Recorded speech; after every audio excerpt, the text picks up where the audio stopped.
الحمد لله القائل في محكم تنزيله وهو أصدق القائلين.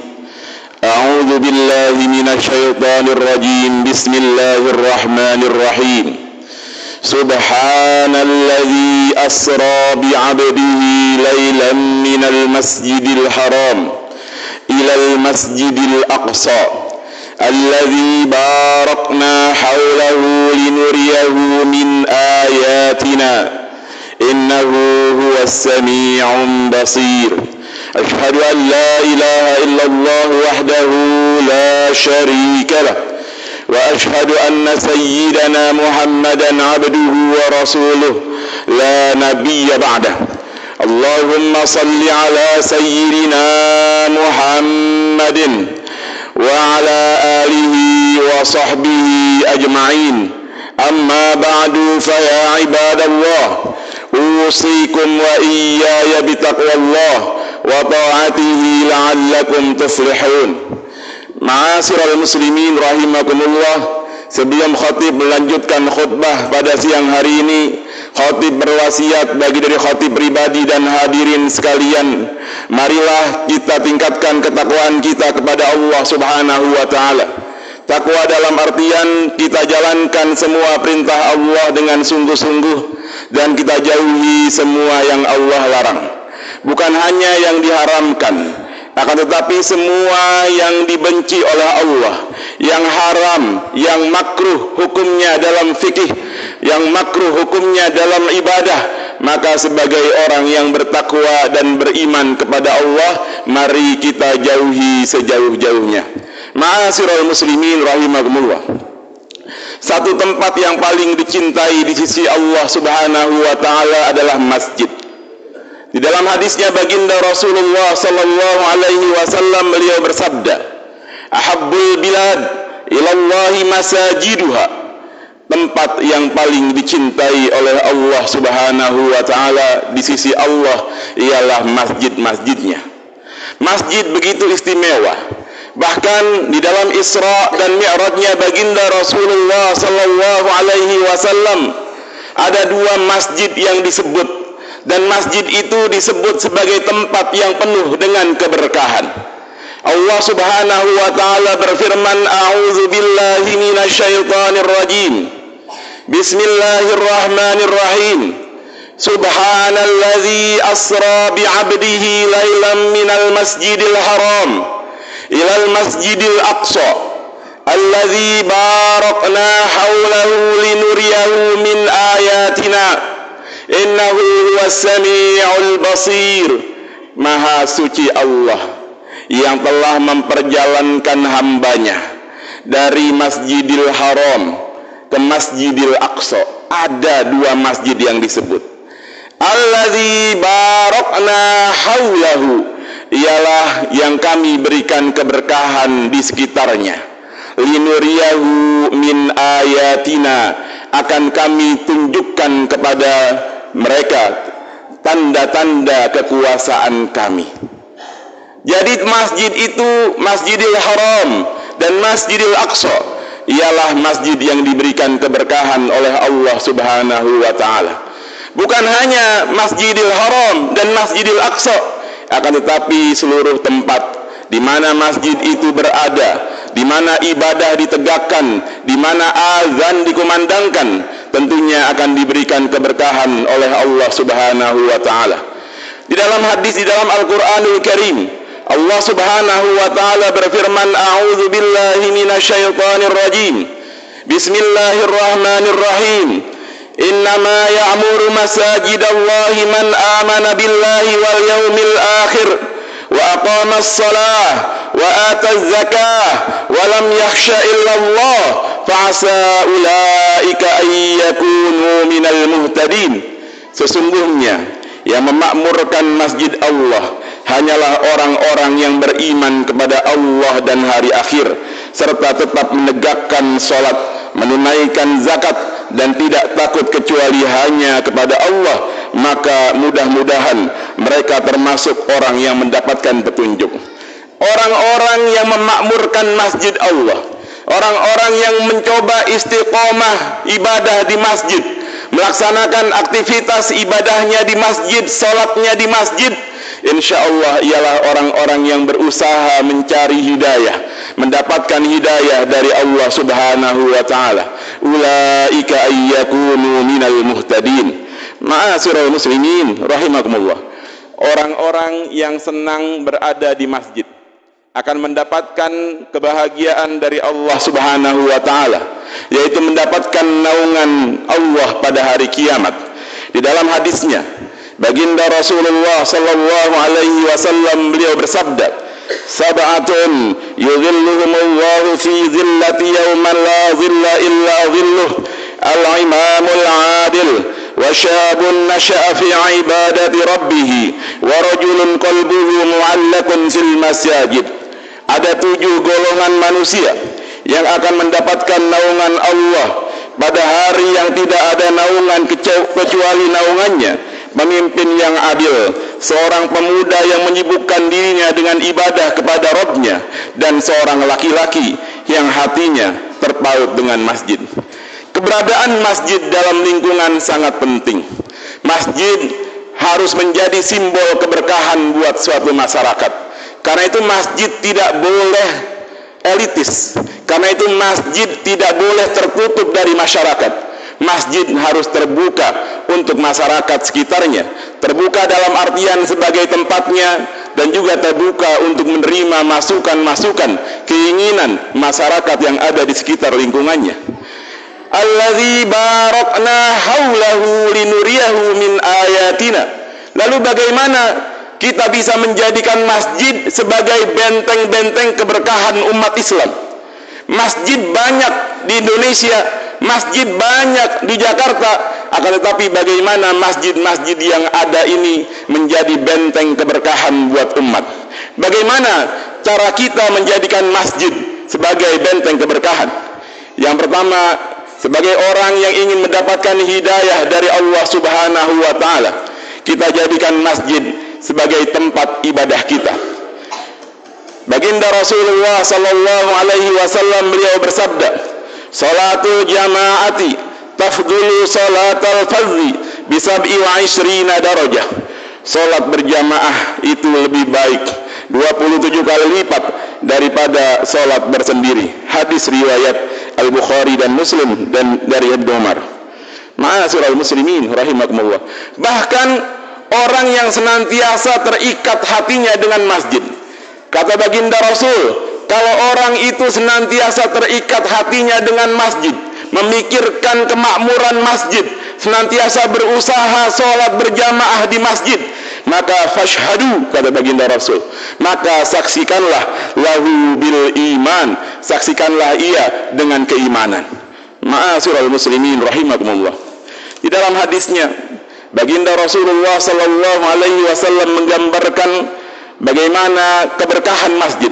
Wa qala sallallahu alaihi wasallam, man basata hasiran fil masjid lam tadhalil malaikatu tastaghfiru lahu ma dama dhalikal hasir fil masjid. Nabi Muhammad sallallahu alaihi wasallam bersabda, siapa yang membentangkan tikar di dalam masjid, maka malaikat akan selalu memintakan ampunan untuknya selama tikar itu berada terbentang di dalam masjid. Ma'asyiral muslimin rahimakumullah. Keistimewaan masjid tatkala kita beriktikaf, menunggu satu salat ke salat yang lain, Allah Subhanahu wa taala akan menghapuskan dosa kita.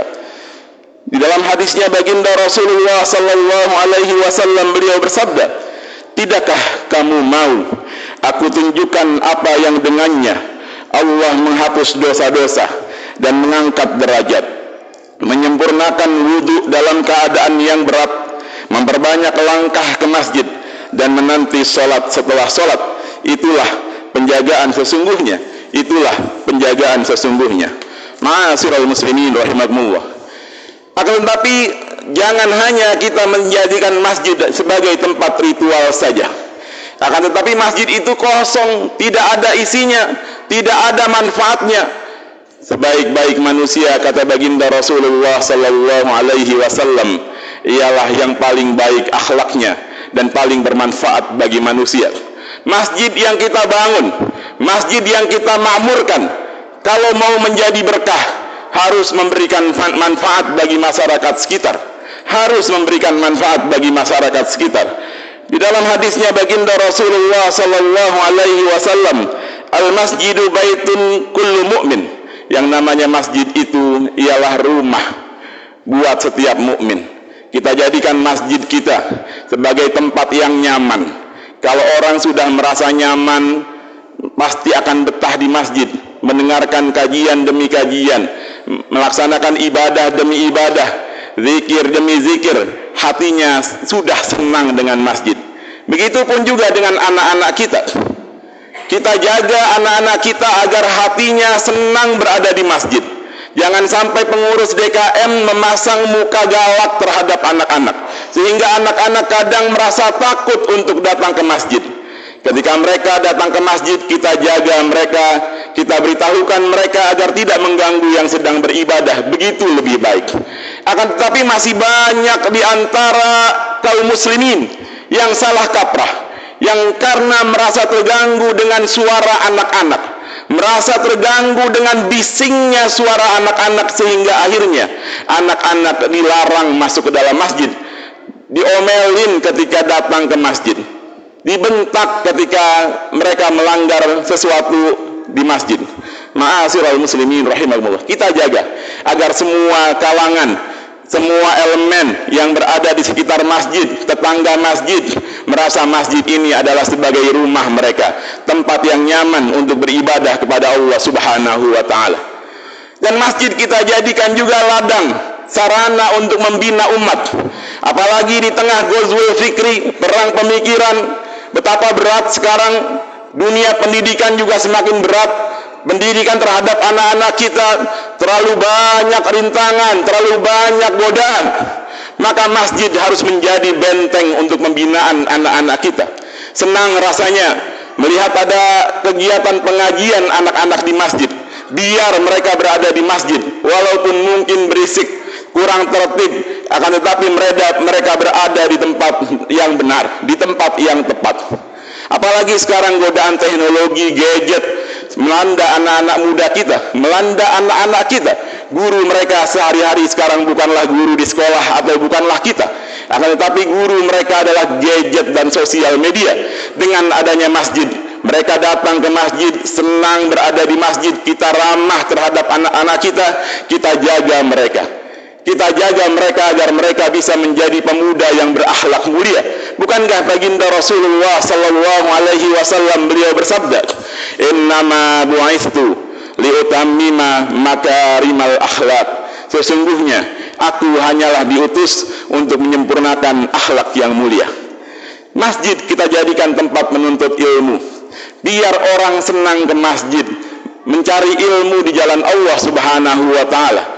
Baginda Rasulullah sallallahu alaihi wasallam beliau bersabda, "Majtama'a qaumun fi baitin min buyutillahi ta'ala yatluna kitaballah wa yatadarasunahu bainahum illa nazalat alaihimus sakinah wa ghasyiyatuhumur rahmah wa haffathumul malaikah wa dzakarahumullahu fi man 'indah." Dari Abu Hurairah radhiyallahu anhu, Nabi Muhammad sallallahu alaihi wasallam beliau bersabda, tidaklah sebuah kaum berkumpul di dalam rumah di antara rumah-rumah Allah Ta'ala, membaca kitab Allah dan saling mempelajari di antara mereka, melainkan akan turun kepada mereka ketenangan, dan akan dilingkupi kepada mereka kasih sayang, dan akan berkumpul di sisi mereka malaikat, dan Allah akan menyebut mereka di sisi para malaikatnya.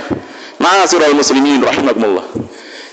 Dan jangan lupa kita jadikan masjid sebagai benteng sosial. Masih banyak orang saat ini yang mengalami kesulitan ekonomi. Jangan sampai kita jadikan masjid setinggi-tinggi mungkin menaranya. Kita kumpulkan sampai puluhan juta untuk membangun menara masjid. Akan tetapi ada di antara saudara kita, tetangga masjid, yang hidupnya kelaparan, untuk makan aja kesulitan. Anak balitanya mengalami stunting.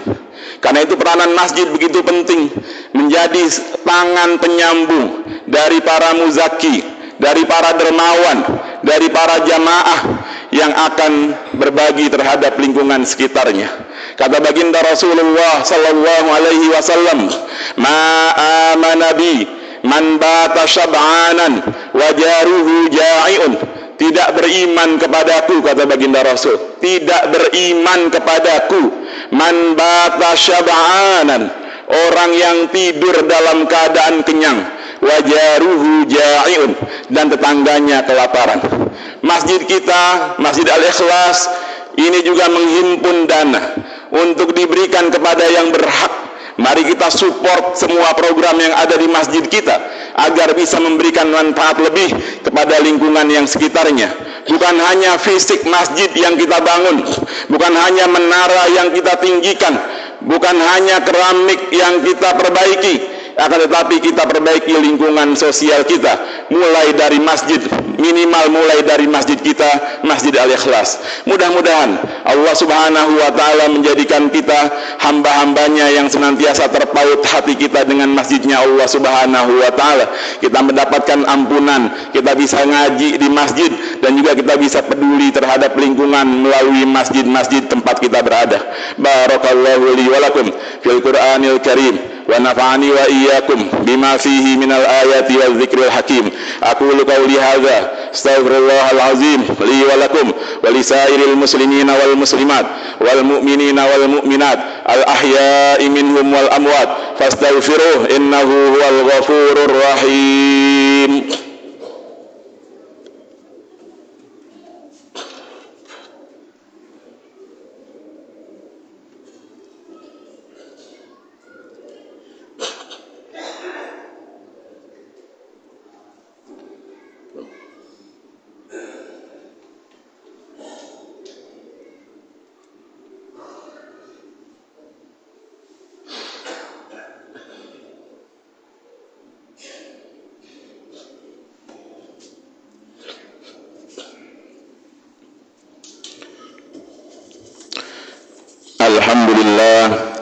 الحمد لله القائل في محكم تنزيله وهو أصدق القائلين.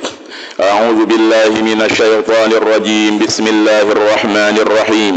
إنما يعمر مساجد الله من آمن بالله واليوم الآخر وأقام الصلاة وآتى الزكاة ولم يخش إلا الله فعسى أولئك أن يكونوا من المهتدين. أشهد أن لا إله إلا الله وحده لا شريك له وأشهد أن سيدنا محمدا عبده ورسوله لا نبي بعده.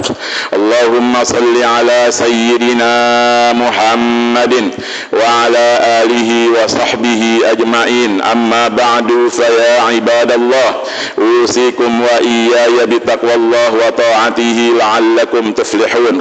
وقال تعالى اتقوا الله حق تقاته ولا تموتن إلا وأنتم مسلمون. وقال تعالى إن الله وملائكته يصلون على النبي يا أيها الذين آمنوا صلوا عليه وسلموا تسليما. اللهم صل على سيدنا محمد وعلى آل سيدنا محمد وعلى ذريات سيدنا محمد وعلى أصحاب سيدنا محمد. وارض اللهم عن أربعة الخلفاء الراشدين ساداتنا أبي بكر وعمر وعثمان وعلي وعلى بقية الصحابة والتابعين وتابع التابعين ومن تبعهم بإحسان إلى يوم الدين وعلينا معهم برحمتك يا أرحم الراحمين. اللهم اغفر للمسلمين والمسلمات والمؤمنين والمؤمنات الأحياء منهم والأموات إنك سميع قريب مجيب الدعوات ويا قاضي الحاجات ويا كافي المهمات يا رب العالمين. اللهم انصر إخواننا المجاهدين في فلسطين. اللهم انصر أمة المسلمين في كل مكان وفي كل زمان. اللهم دمر أعداءك أعداء الدين من اليهود والنصارى. اللهم فرق جمعهم. اللهم شتت شملهم. اللهم مزقهم كل ممزق يا الله يا قوي يا متين يا الله يا مجيب السائلين برحمتك يا أرحم الراحمين.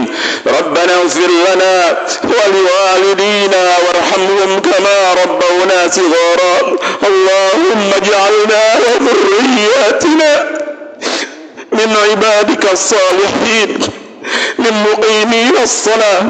ربنا آتنا في الدنيا حسنة وفي الآخرة حسنة وقنا عذاب النار، والحمد لله رب العالمين.